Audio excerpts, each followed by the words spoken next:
All right, so get this. We're diving deep today into some seriously unconventional wealth building strategies. Oh, yeah.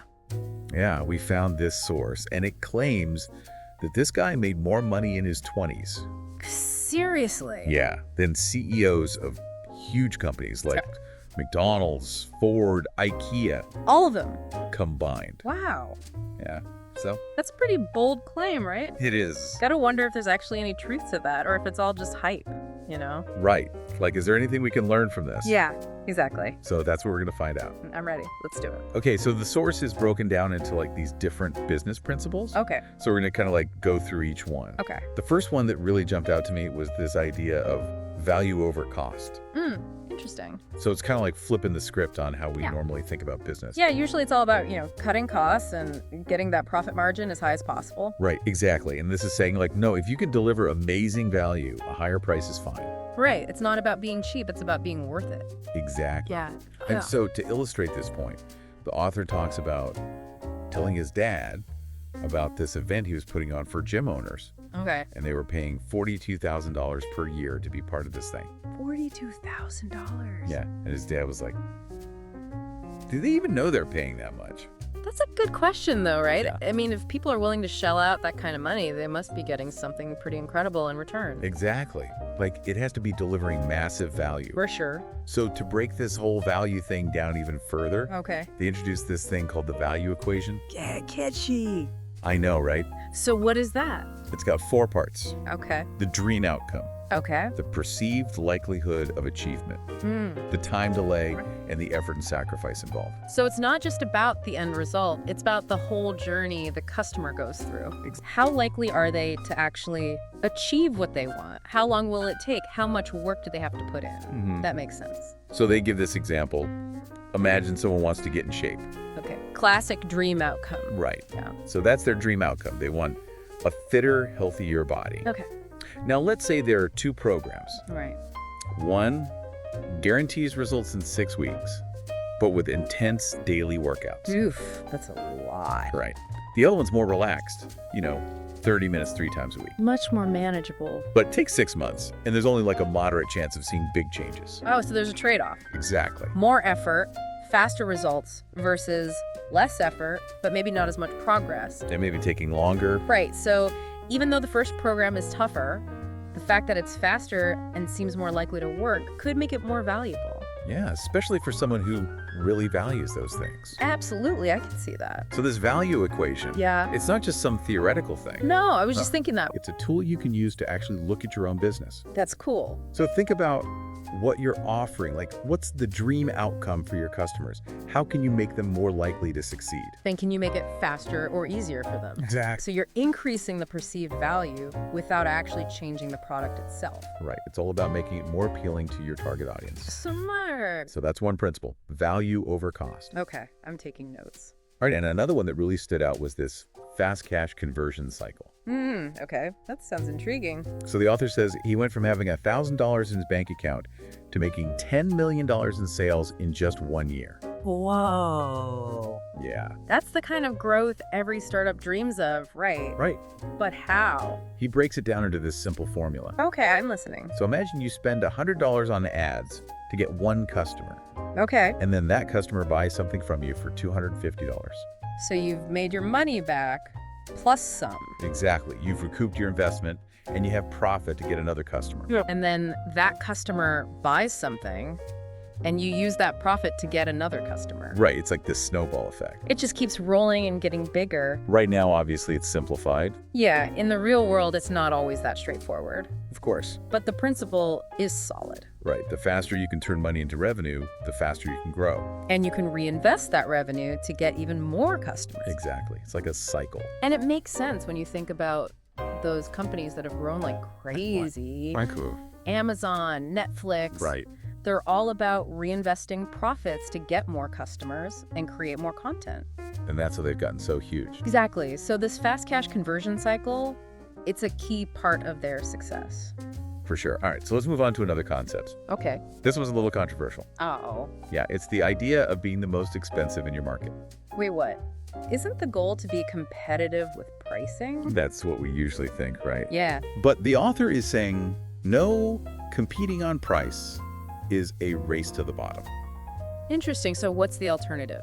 He says the real key to making money is maximizing perceived value.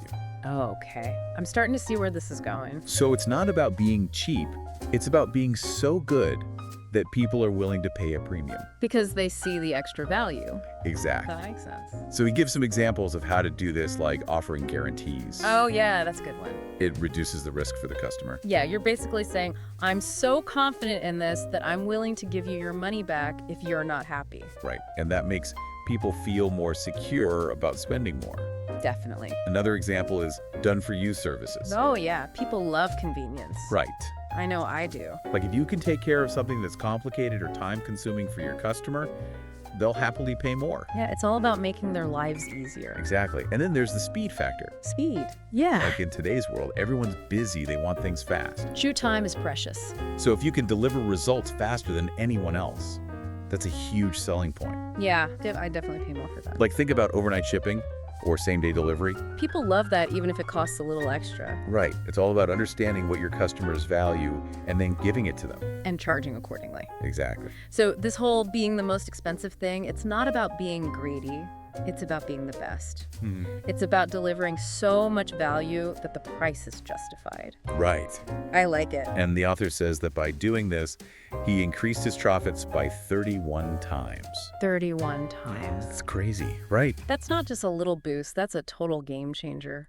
It shows that we often underestimate what we're worth. Yeah, we get caught up in comparing ourselves to others or worrying about being too expensive. Right. But sometimes the key is just to charge what you're actually worth. And to make sure you're delivering the value to back it up. Exactly. It's about shifting our mindset from scarcity to abundance. I love that. From seeing price as a constraint to seeing it as a reflection of the value we create. That's powerful. And this leads into another interesting idea. Okay, let's hear it.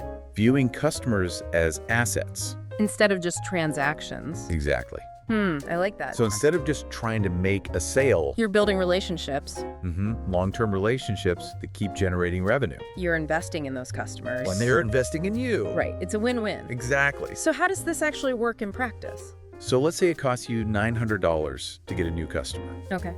And that customer spends $1,200 per year with your business. Okay, not bad. Now let's say your company's valued at 10 times your annual revenue. Okay, that's pretty standard. So that one customer is worth $12,000 to your business. Whoa. Right. Yeah. And if you can do that with thousands of customers. You're building a seriously valuable company. Exactly. So this idea of customers as assets, it's especially important for startups. Yeah, where their valuation is based on future potential. Exactly, but it's really relevant for any business. For sure. Think about your most loyal customers, the ones who keep coming back. Right, they're not just making individual purchases. They're contributing to the long-term success of your business. They're part of your success. Exactly. So it's worth investing in those relationships. Absolutely. Okay, so let's switch gears a bit and talk about another principle. Okay, I'm ready. This one's about upfront payments. Ooh, that's always a hot topic for entrepreneurs. Right. Yeah, cash flow is king. Exactly. And the source lays out this spectrum of payment models. Okay. So at one end, you have employees who work first and get paid later. Right, the classic 9 to 5. Then you have contractors who might get paid upfront or upon completion of a project. More flexibility there. Right. Then there are professionals like surgeons or lawyers Okay. who might get retainers or upfront payments before they even do any work. Makes sense. They're in high demand. And then at the far end, you have insurance companies. They collect premiums up front and might never actually have to pay out a claim. Oh yeah, that's a whole different ballgame. Right. So it's this whole range of how businesses can handle payments. It's fascinating to see the different approaches. And the author's point is that whenever possible, it's better to structure your business to get paid up front. Why is that? It gives you more financial security. Okay, less risk. Exactly. And you can reinvest that money back in your business. To grow even faster. So what are some examples of businesses that do this well? Well, memberships and subscriptions are a big one. Right, you pay up front for access. And then there are high-ticket coaching programs or consulting services. Where you pay a lump sum for a package of services. Exactly. Those models provide a predictable revenue stream. And peace of mind for the business owner.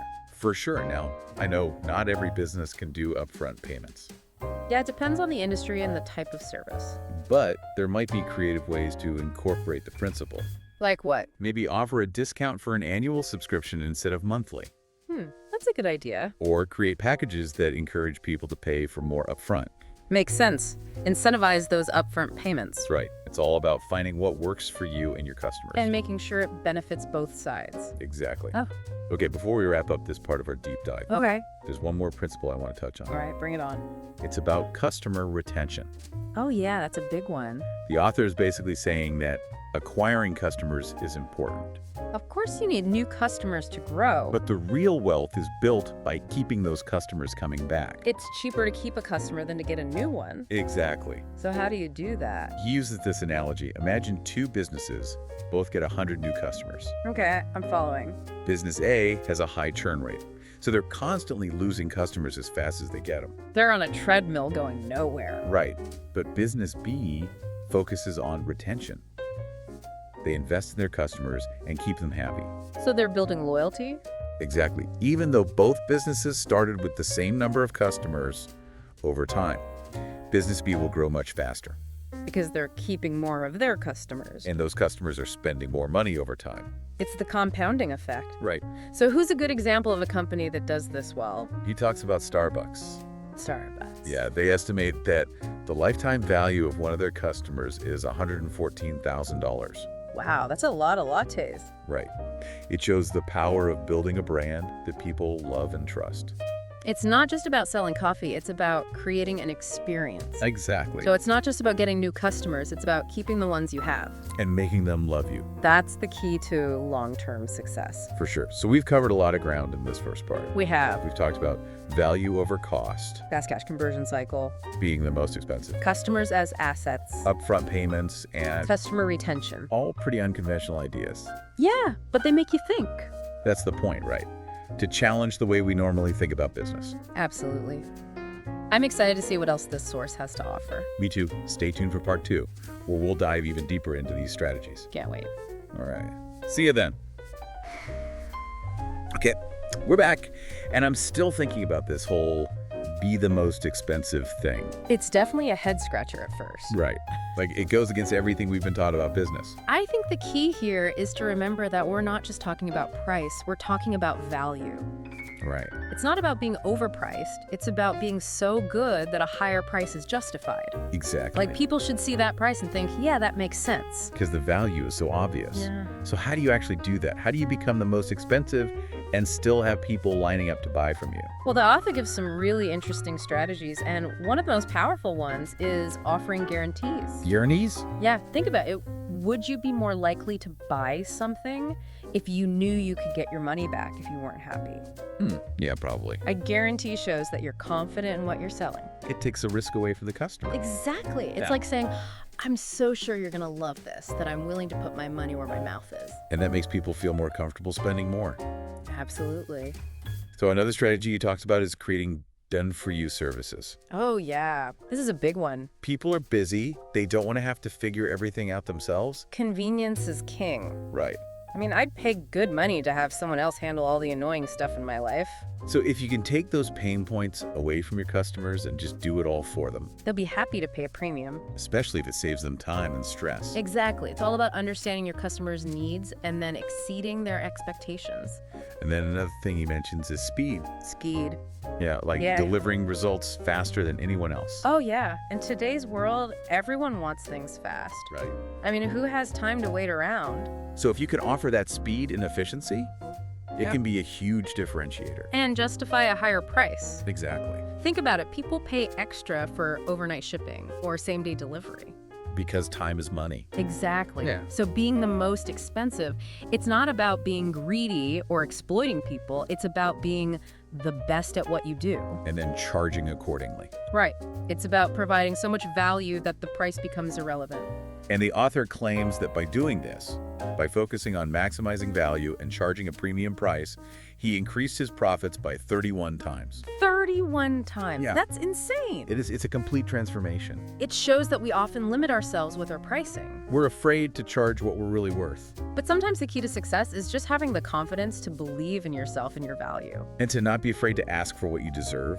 Exactly. It's about shifting from a scarcity mindset to an abundance mindset. I love that. From seeing price as a ceiling to seeing it as a reflection of the value you create. And that ties into this whole idea of viewing customers as assets Right. instead of just transactions. It's about building those long-term relationships. Because when you have loyal customers who keep coming back, That's where the real wealth is built. exactly, it's like planting a seed and watching it grow into a tree. I love that analogy. And the author illustrates this with a simple comparison. He says, imagine two businesses both get 100 new customers. Okay. Business A has a high churn rate, so they're constantly losing customers as fast as they get them. They're on that treadmill going nowhere. Right, but business B focuses on retention. They keep those customers happy and coming back for more. So they're building loyalty and trust. Exactly, and even though both businesses started with the same number of customers over time, business B is going to grow much faster. Because they're not losing all those customers they worked so hard to acquire. And those customers are spending more money over time. It's the compounding effect. Exactly. Huh. So who's a good example of a company that does this well? The author talks about Starbucks. Yeah, he says they estimate that the lifetime value of one customer is $114,000. Wow, that's a lot of coffee. It's a testament to the power of building a brand that people love and trust. They've created a community. Exactly. It's not just about the product, it's about the experience. So the key takeaway here is that customer retention is essential for long-term success It's not just about getting new customers, it's about keeping the ones you have. and making them happy. Because happy customers are repeat customers. And repeat customers are the lifeblood of any successful business. All right, so let's switch gears a bit and talk about another principle that the author emphasizes. Okay, what's next? This one's all about upfront payments. Ooh, cash flow. That's a topic every entrepreneur loves to talk about. Right. Cash flow is king. Exactly. And the author makes this really interesting comparison to illustrate the different ways businesses can handle payments. Okay, I'm intrigued. So at one end of the spectrum, you have employees who work first Mhm. and then get paid later. Right, the traditional model. Then you have contractors who might get paid upfront or upon completion of a project. A little more flexibility there. Right. And then there are certain professions like surgeons or lawyers who might get retainers or upfront payments before they even start It working. makes sense they're in high demand. And then at the far end of the spectrum, you have insurance companies. Insurance companies. Yeah, they collect premiums up front, but they might never actually have to pay out a claim. Oh, yeah, that's a whole different ball game. Right. So it's this whole range of how businesses can structure their payments. It's interesting to see the different approaches. And the author's main point is that whenever possible, it's advantageous to get paid up front. Okay, but why is that so important? Well, for one thing, it improves your cash flow. Right. You have more money on hand to operate your business. Exactly. And it also reduces your risk. How so? Well, if a customer has already paid for a service or product, you're not left hanging if they decide to cancel or back out. Ah, I see. It's like a safety net. Exactly. So what are some examples of business models that use upfront payments effectively? Well, memberships and subscriptions are a big one. Right. You pay a monthly or annual fee to access a service. And then there are high-ticket coaching programs or consulting services where you might pay a lump sum upfront for a package of services. Yeah, that makes sense. These models provide businesses with a predictable revenue stream. And peace of mind. Exactly. Now, I know upfront payments aren't feasible for every business, Of course, it depends on the industry and the specific service being offered. but there might be ways to incorporate the principle in a smaller way. Like what? Maybe offer a discount for an annual subscription instead of monthly, That's a good idea. or create packages that incentivize customers to pay for multiple services or products up front. So you're encouraging those upfront payments Exactly. It's all about finding what works for your business and your customers. and making sure it's a win-win for everyone involved. Exactly. Okay, so here we are in the final part of our deep dive. Time flies when you're having fun, right? It really does, and we've covered a lot of ground. Some seriously unconventional ideas. Right. Like at the beginning, we talked about this claim that the author made more money in his 20s than all these CEOs combined. It sounded pretty crazy at first. Yeah, But after going through all these principles, It's starting to make sense. it is, right? Like it's not about some magic formula. No, it's about a different way of thinking. A different approach to business. About seeing opportunities where others see limitations. And about building a business that's not just about making money, but about creating real value. For yourself and for your customers. Exactly. Yeah. So let's recap that core formula one last time. All right, let's do it. So first, you maximize pricing based on value, not cost. Right, it's not about being the cheapest, it's about being the best. And about understanding what your customers truly value. And delivering on that value. So they're happy to pay a premium price. Because they see the worth. Then there's the idea of structuring for upfront payments. Whenever possible. It improves cash flow, reduces risk, Gives you more financial security. and allows you to reinvest those profits back into the business. To grow even faster. Then, of course, we have turning those customers into long-term assets, Building those relationships. creating loyalty. Because the real wealth is in those repeat customers. The ones who keep coming back for more. And finally, it's about reinvesting those profits. Back into acquiring new customers and growing the business. It's a cycle of flywheel. It all works together. You maximize value, you attract loyal customers, you generate more revenue, and you reinvest that revenue to create even more value. It's a beautiful thing. And the best part is it's not just about making money. It's about building a business that you're proud of. That's based on integrity and genuine value creation. That makes a positive impact on the world. That's what makes this approach so inspiring. It's not just about getting rich. It's about building something meaningful. Something that matters. So, as we wrap up this deep dive, I want to leave you with a question. Okay, hit me. If you could apply just one of these principles to your life or work today, which one would it be and why? That's a good one. Would you focus on maximizing the value you offer? Would you explore upfront payments? Would you prioritize building stronger relationships with your customers? The answer will be different for everyone. But the key is to take action. Don't just listen to these ideas, actually do something with them. Experiment, see what works for you, And see how it can transform your approach to business and success. because that's what this is all about. It's about taking action and creating the life you want. That's it for this deep dive. Thanks for joining us. We'll see you next time for another exploration into a fascinating topic.